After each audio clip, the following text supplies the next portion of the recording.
بزرگان محترم اور عزیز دوستو، سن ہجری کا پہلا مہینہ محرم الحرام ہے۔ ویسے مسلمان اس کو اسلامی سن بھی کہتے ہیں، اسلامی سال، لیکن ہمارا خیال یہ ہے کہ زیادہ بہتر بات یہ ہے اس کو سن ہجری کہا جائے۔ سمجھ گئے؟ اسلامی سال کے بجائے ہجری سال کہا جائے گا۔ اسلامی تو ہے ہی، ایک سلسلہ چل رہا ہے سورج سے متعلق، وہ بھی اللہ کا پیدا کیا ہوا۔ ایک سلسلہ چل رہا ہے چاند سے متعلق، چاند بھی اللہ کا پیدا کیا ہوا ہے۔ اللہ تبارک و تعالیٰ کی مخلوق ہے، سورج بھی اور چاند بھی۔ اس کو کہتے ہیں لوگ سن عیسوی۔ بہتر بات یہ ہے کہ اس کو شمسی سال کہا جائے اور اس کو قمری کہا جائے، اور نسبت کرنی ہے تو سب سے بہتر بات یہ ہے کہ اس کو ہجرت کی طرف نسبت کریں، اس لیے کہ اس کو وضع کرتے وقت جس وقت سیدنا حضرت عمر رضی اللہ عنہ نے یہ نظام ڈکلیئر کیا، اس وقت اس کی نسبت ہجرت کی طرف رکھی تھی، تاکہ مسلمانوں کو قیامت تک یہ پیغام پہنچے کہ ہجرت کی اہمیت کیا ہے۔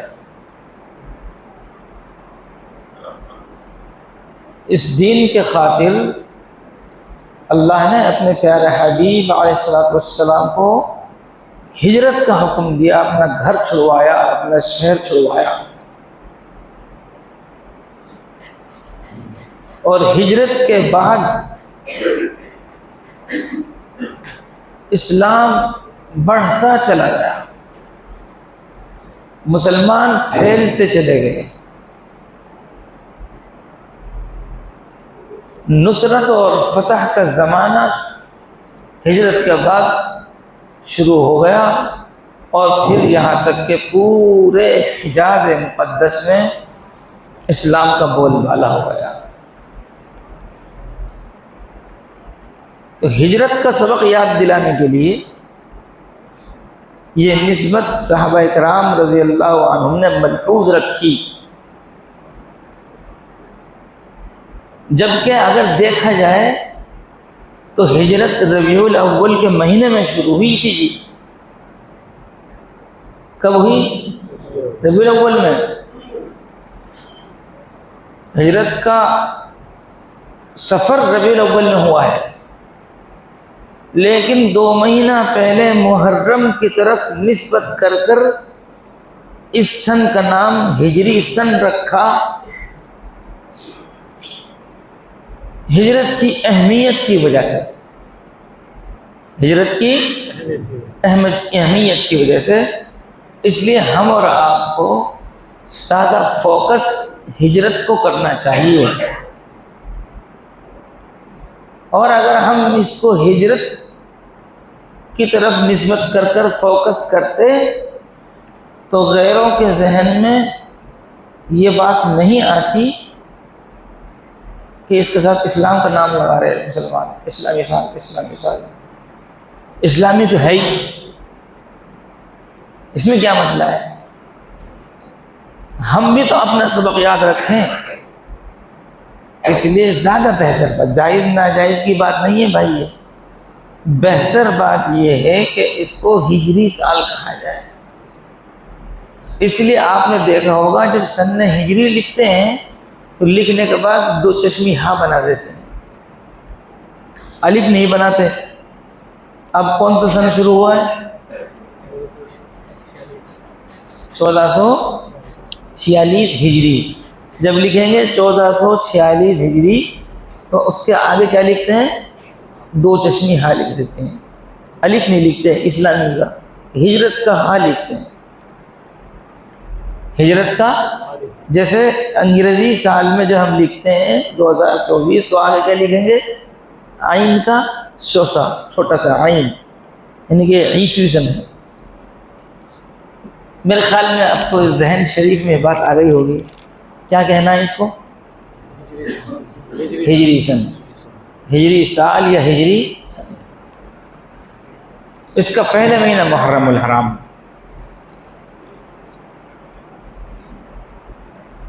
اور اللہ تبارک و تعالیٰ نے قرآن کریم کی اس آیت میں جو میں نے خطبہ میں پڑھی ہے،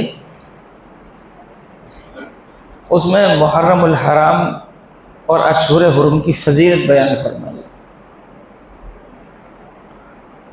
ان عدت الشہور عند اللہ 12 شہرا،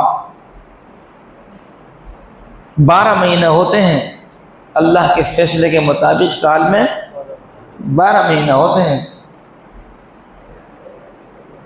پھر آگے فرمایا چند جملوں کے بعد، منہا 4 حرم،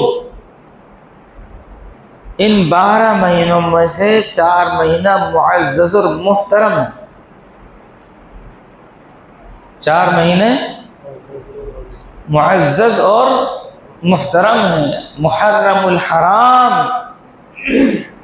اس الحرام کا مطلب ہے احترام والا مہینہ، عزت والا مہینہ۔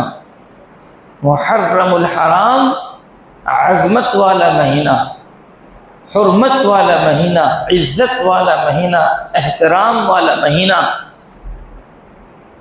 وہ 4 مہینے کون کون سے ہیں؟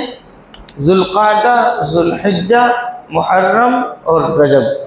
3 تو ایک ساتھ ہیں، ہم کہتے ہیں ذی قعدہ، ذی الحجہ، محرم اور پھر آگے رجب۔ اب یہاں رک کر ایک بات سمجھیے، ہمارے بیچارے کم پڑھے لکھے جاہل قسم کے مسلمان، وہ یہ سمجھتے ہیں کہ محرم کی فضیلت سیدنا حضرت حسین رضی اللہ عنہ کی وجہ سے ہے۔ ایسے سمجھتے ہیں لوگ کہ محرم کا مہینے کی فضیلت کس لیے؟ حضرت حسین رضی اللہ شہید ہوئے۔ نہیں، ایسا نہیں ہے۔ یہ آیت حضرت حسین رضی اللہ کی شہادت سے بہت پہلے نازل ہو چکی تھی، اور محرم کے روزوں کی فضیلت حضرت نبی اکرم صلی اللہ علیہ وسلم نے حضرت حسین کی شہادت سے برس پہلے ارشاد فرما دی تھی۔ اور محرم کے مہینے کی عزت احترام حضرت حسین رضی اللہ عنہ کی پیدائش سے پہلے ہی جاہلیت کے زمانے کے لوگ بھی کرتے تھے۔ معلوم ہے آپ کو ان لوگوں کا مزاج جنگ اور لڑائی کا تھا، اور جاہلیت کے دور میں جنگ کو، جدال کو، جھگڑے کو فن سمجھا جاتا تھا، ان کی گدی میں تھا، بس بہانہ چاہیے لڑنے کا۔ جنگ ذرا سی باتوں پر بھڑک اٹھتی تھی، لیکن وہ جاہل لوگ بھی محرم کا مہینہ کا احترام کرتے تھے۔ اب حضرت حسین رضی اللہ عنہ کو سخت پیدا بھی نہیں ہوئی، سمجھ میں بات؟ تو یہاں میں نے کیا عرض کیا، محرم الحرام کی جو فضیلت ہے وہ سیدنا حضرت حسین رضی اللہ عنہ کی وجہ سے نہیں ہے، بلکہ وہ تو پہلے سے ہی چلی آ رہی ہے۔ ایک بات۔ دوسری بات یہ ہے، اسلام میں کسی کی پیدائش کے دن اور کسی کی وفات کے دن کی کوئی اہمیت نہیں کہ اس کو یادگار بنایا جائے۔ اگر ایسا ہوتا تو 10 محرم تو بعد میں آتی ہے، پہلے تو یکم محرم ہے۔ محرم کی پہلی تاریخ کو سیدنا حضرت عمر رضی اللہ عنہ کی شہادت ہوئی۔ اللہ اکبر! وہ شخصیت جو اسلام کی عزت کہلائی، جن کے لیے اللہ کے نبی نے یہ دعا کی کہ اے اللہ اسلام کو عزت عطا فرما دے، دونوں عمر میں سے کسی ایک کے ذریعہ، یا تو عمر ابن ہشام یا عمر ابن خطاب۔ اللہ تعالیٰ نے اسلام کی عزت کے لیے عمر ابن خطاب رضی اللہ عنہ کو چنا، تو حضرت عمر رضی اللہ عنہ اسلام کی عزت ٹھہری۔ پھر حضور پاک صلی اللہ علیہ وسلم کے سسر ہیں، اور آپ جانتے ہیں کہ سسر جو ہے وہ باپ کا درجہ رکھتا ہے۔ دیکھو بوڑھے بوڑھے آدمیوں نے ہلایا سر، یہ جوانوں کے دماغ میں جو خمار گھسا ہوا ہے نا، اے اللہ ایک دوسرا عمر پیدا فرما دے، یہ سسر سے سیدھے منہ بات نہیں کرتے۔ جی آج کل دامادوں کے دماغ میں اللہ معاف فرمائے ایسا خمار گھسا ہوا ہے، سسر کو سلام کرنے کو راضی نہیں۔ اور اسلام کیا بتلا رہا ہے؟ سسر بولو نا، ایک بھی جوان نہیں بول، سب بوڑھے بول رہے ہیں۔ میرا ٹاپک بدل جائے گا اس لیے بول دو، سسر کس کے برابر ہوتا ہے؟ باپ بولو۔ اللہ ہمیں عزت کرنے کی توفیق عطا فرمائے۔ بھائیو، اگر سسر کی عزت ہوگی، ساس کی عزت ہوگی، بیوی کی عزت ہوگی، تو پھر آپ کی سسرال میں بھی عزت ہوگی۔ بس یہ ٹاپک یہیں ختم کرتا ہوں، پھر بات بدل جائے گی۔ تو حضرت عمر رضی اللہ عنہ حضور پاک صلی اللہ علیہ وسلم کے کیا ہیں؟ سسر ہیں، اور اسلام کے دور خلافت کے دوسرے خلیفہ ہیں۔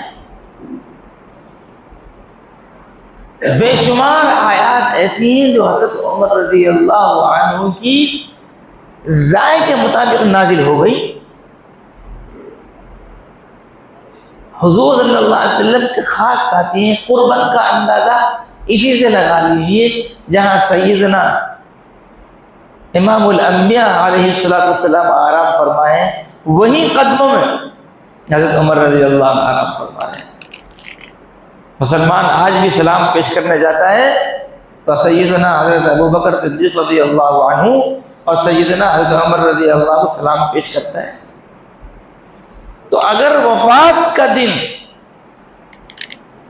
منایا جانا اسلام میں اہمیت کا حامل ہوتا تو 10 محرم بعد میں ہے، 1 محرم پہلے، اور پھر اس سے چند دن پہلے سیدنا حضرت عثمان غنی رضی اللہ عنہ کی شہادت 18 ذی الحجہ کو ہے۔ تو یہاں بس اتنی بات سمجھ لیجیے آپ کہ ہمارے یہاں اسلام میں کسی کی پیدائش اور کسی کی وفات کا دن منایا جانا کوئی اہمیت نہیں رکھتا ہے۔ ہوتا تو سرکار دو عالم جناب حضرت محمد رسول اللہ صلی اللہ علیہ وسلم کی پیدائش اور وفات کا دن پیر ہے۔ اگر پیر کے دن کوئی عمل ہے تو وہ تو اور بھی روزہ رکھنا ہے۔ کیا ہے؟ روزہ رکھنا، بالکل عید کے خلاف۔ عید کے دن آپ لوگ روزہ رکھتے ہیں؟ کوئی رکھتا ہو تو ہاتھ اٹھاؤ۔ کس نے عید کے دن روزہ رکھا؟ نہیں رکھا۔ عید اور روزہ دونوں بالکل اپوزٹ۔ تو معلوم ہوا حضور صلی اللہ علیہ وسلم کی پیدائش کے دن روزہ کا تو ہے، عید کا نہیں ہو سکتا۔ خیر جی، اصل بات میں یہ عرض کر رہا ہوں، نمبر 1، محرم کی فضیلت اس لیے ہے کہ اللہ نے قرآن میں اس کی فضیلت بیان کی۔ محرم کی فضیلت اس لیے کہ نبی کریم صلی اللہ علیہ وسلم نے اس کی فضیلت بیان کی۔ اس لیے نہیں ہے کہ سیدنا حضرت حسین رضی اللہ شہید ہوئے، یقیناً یہ ایک واقعہ ہوا ہے، افسوسناک واقعہ ہوا ہے، ان کی قربانی یقیناً بہت بڑی قربانی تھی، لیکن محرم کی فضیلت کا اس سے کوئی تعلق نہیں۔ ایک بات ہو گئی۔ دوسری بات یہ عرض کرنی ہے کہ بھئی کیا فضیلت ہے؟ تو ایک حدیث پاک جو مشہور عام طور پر اکثر لوگوں کو یاد ہوتی ہے کہ افضل الصیام بعد رمضان، ایک روایت میں ہے شہر اللہ المحرم، دوسری روایت میں شہر رمضان شہر اللہ المحرم، کہ رمضان کے بعد سب سے افضل فضیلت والا روزہ کون سا روزہ ہے؟ بس جو رکھیں گے وہ بولو۔ لوگ کہتے ہیں امام صاحب بلوا دیتے ہیں، مسجد میں بول کر تو کرنا پڑتا ہے۔ یہی تو ایک جگہ جہاں آپ سے عہد معاہدہ لے لیں، ورنہ باہر کون سن رہا ہماری؟ آپ سے کوئی عہد ہی نہیں لیں، کیوں بلوایا صاحب مسجد میں؟ روزہ رکھنا پڑے گا۔ ہم تو یہ تو چاہتے ہیں رکھو، ٹی وی تو بلوایا، ہم یہ چاہتے ہیں کہ آپ کو چھٹی ملے، جب ہمیں چھٹی نہیں تو آپ کو کیوں چھٹی ہے؟ تو رمضان کے بعد سب سے زیادہ فضیلت والا روزہ کون سا ہے؟ تو اب لیکن کو یاد آ گیا، اب بولیں گے تو رکھنا پڑے گا۔ دیکھو روزہ اللہ رکھوائے گا۔ روزہ کون رکھوائے گا؟ بڑے بڑے پہلوان نہیں رکھ پاتے، کمزور سے کمزور لوگ رکھ لیتے ہیں، اس لیے کہ یہ تو توفیق ہے۔ اللہ کس کو توفیق دے؟ جس کے کمر میں درد، گھٹنے میں درد فجر میں آ رہا ہے، اور 100 کلو وزن اٹھانے والے، جم لگانے والے جانوروں کی طرح پڑے سوتے رہتے ہیں۔ نیکی کی توفیق اللہ دیتا ہے۔ روزہ بھی اللہ رکھواتا ہے اور نماز بھی اللہ پڑھواتا ہے۔ یہ تو پسند ہے رب العالمین کی، کس کو توفیق دیتا ہے۔ اس لیے دعا کرو اللہ ہمیں نیک کاموں کی توفیق عطا فرمائے۔ افضل الصیام بعد رمضان شہر اللہ المحرم، شہر اللہ کہا، اللہ اکبر، اللہ کا مہینہ۔ کیا کہا؟ امام الانبیاء محرم کے مہینے کو کیا کہہ رہے ہیں جی؟ وہ کونے میں بیٹھنے والا آدمی بولے کس کا مہینہ؟ ادھر والے زور سے شرم آ رہی ہے۔ اللہ کا مہینہ کس کا مہینہ ہے؟ بھئی یار آپ لوگ تو مجھے تھکا ہوئے، میں جب بلواتا ہوں نا اس کے پیچھے کوئی خاص بات ہوتی ہے، اس لیے ایک دفعہ بولو تاکہ آپ کو یاد ہو جائے۔ محرم کا مہینہ کس کا مہینہ ہے؟ جزاک اللہ۔ اور آپ کیا کہہ رہے ہیں؟ حسین کا مہینہ، حضرت حسین اللہ کا نبی سچا، سب سے بڑے سچے اللہ کے نبی ہیں، اور اللہ کے نبی فرما رہے ہیں کہ محرم کا مہینہ اللہ کا مہینہ ہے۔ یہ حدیث موجود ہے، شہر اللہ۔ اچھا یہ خاص نسبت ہے، ہو سکتا ہے ہم لوگوں کو سمجھانے کے لیے خاص طور سے اس میں ٹارگٹ بنایا ہو تک ہم سمجھ جائیں کہ محرم کا مہینہ اللہ کا مہینہ ہے۔ ارے بابا سارے مہینے اللہ کے ہیں، سارے مہینے اللہ نے بنائے۔ ان عدت الشہور عند اللہ 12 شہرا فی کتاب اللہ، 12 مہینے اللہ کے بنائے ہوئے ہیں، لیکن کوئی خاص نسبت فضیلت کی آپ کے سامنے رکھنے کے لیے فرمائی یہ اللہ کا مہینہ ہے۔ جیسے جتنی بھی مسجدیں ہیں سب کیا ہیں؟ اللہ کا گھر ہیں، لیکن بیت اللہ کو بیت اللہ کہا جاتا ہے، اللہ کا گھر۔ ساری مسجد اللہ کا گھر، لیکن بیت اللہ کو کہا جا رہا ہے اللہ کا۔ آسمانی جتنی کتابیں نازل ہوئی سب اللہ کی کتاب ہے، لیکن قرآن پاک کو کہا ہے کتاب اللہ۔ جتنی بھی اونٹ پیدا ہوئے سارے اونٹ اللہ کے ہی مخلوق ہے، لیکن صالح علیہ السلام کی اونٹنی کو کہا گیا ناقۃ اللہ، اللہ کی اونٹنی۔ تو یہ بیت اللہ، ناقۃ اللہ، جی یہ نسبتیں اللہ نے اپنی طرف کر لی۔ جتنے بھی رسول دنیا میں آئے سارے رسول اللہ نے بھیجے، لیکن اپنے پیارے حبیب کے لیے کہا محمد الرسول اللہ۔ تو یہ خاص نسبتیں ہیں۔ اسی طریقے سے سارے مہینے اللہ کے بنائے ہوئے ہیں، محرم کا مہینہ بھی اللہ کا بنایا ہوا ہے، لیکن ہم جیسے لوگوں کو سمجھانے کے لیے اللہ کے نبی نے 1400 برس پہلے کہہ دیا، لوگ ادھر ادھر نسبت کریں گے، اس لیے میں آج ہی کہہ دوں 1400 برس پہلے کہہ دیا محرم کا مہینہ کس کا مہینہ ہے؟ اس لیے اللہ کی چلے گی اس مہینے میں، شیطان کی نہیں چلے گی۔ وہ کرو جو اللہ نے حکم دیا ہے، اور وہ کرو جو رسول اللہ نے حکم دیا ہے، اور اللہ کا اور رسول اللہ کا حکم کیا ہے؟ روزہ رکھنے کا ہے۔ کہیں جی بلکہ رمضان کے روزے بعد میں فرض ہوئے ہیں. ایک حدیث میں ہے پہلے محرم کو روزہ فرض ہوا ہے، پہلے محرم کو روزہ فرض تھا.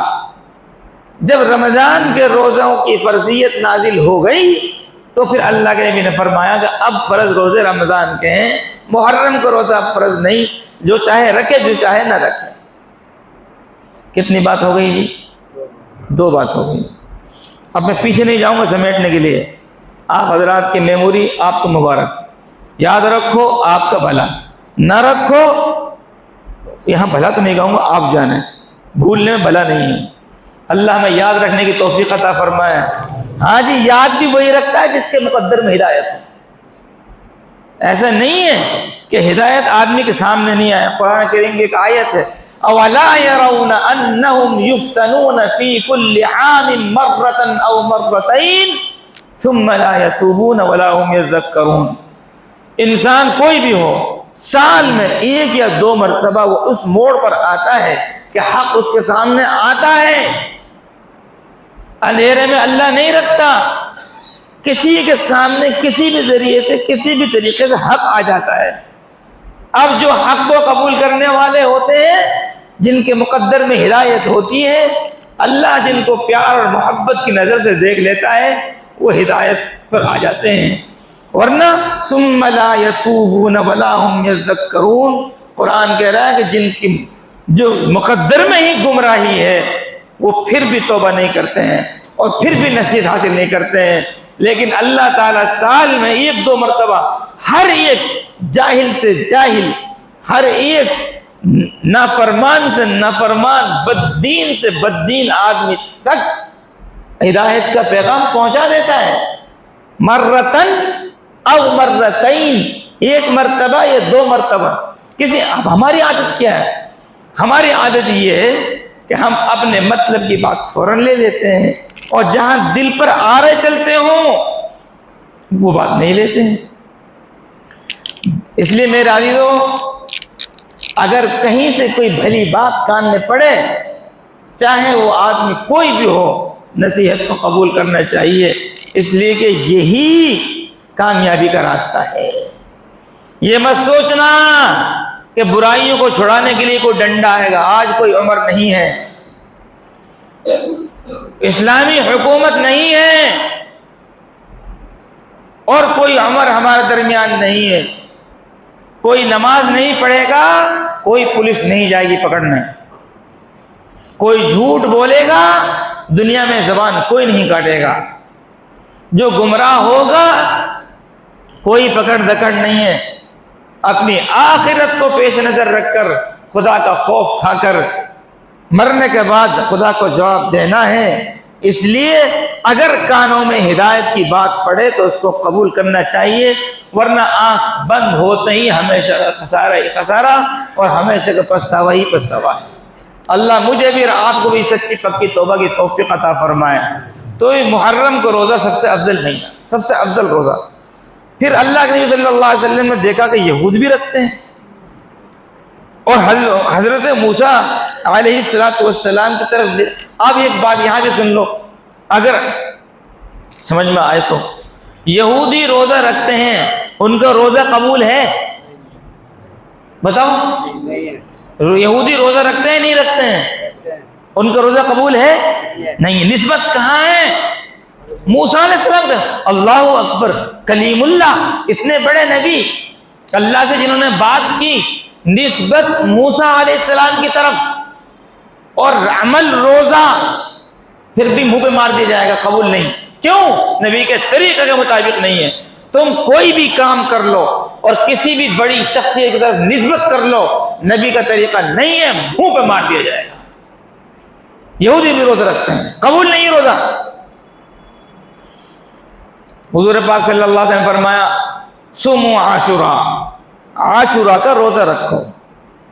اب یہ بات اس دن دعوت کرنے والوں اور مختلف قسم کے شربت بنانے والوں کو ہضم نہیں ہوتی.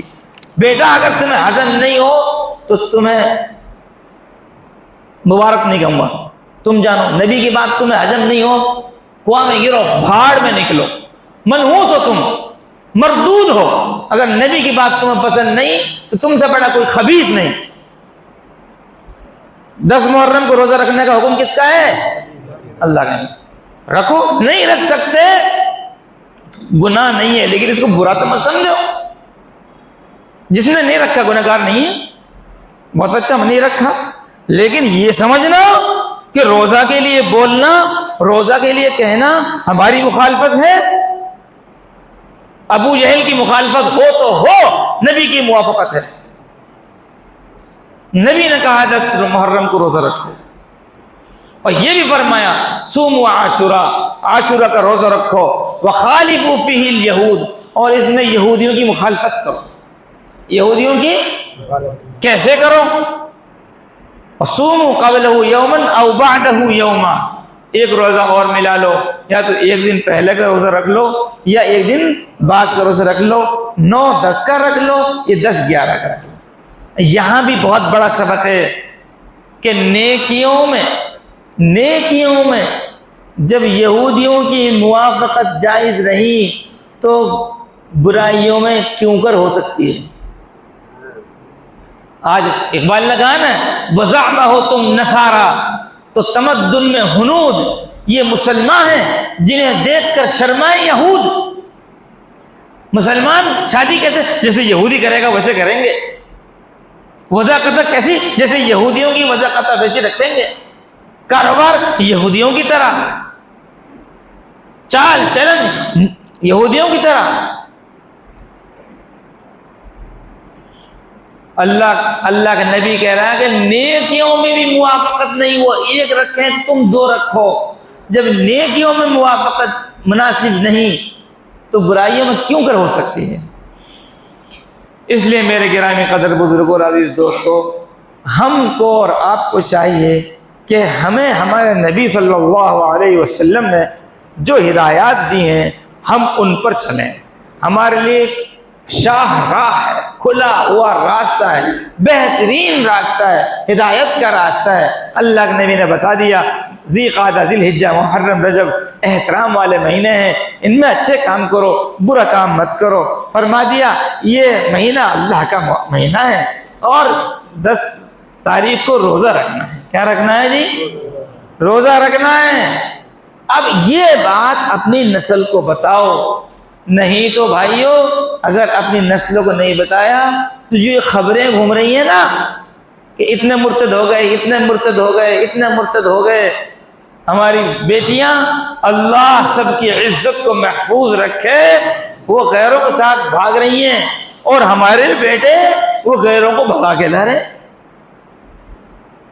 دنیا کے ساری برائی ہمارے نوجوانوں سے آ رہی ہے، اور لیکن بھلائی نام کی کوئی چیز نہیں. نماز ان سے آتی نہیں، دعائیں قنوت ان سے آتی نہیں، کلمہ ان کا صحیح نہیں. اس لیے اپنے بچوں کو وہ بتاؤ جو نبی نے اب بتاؤ.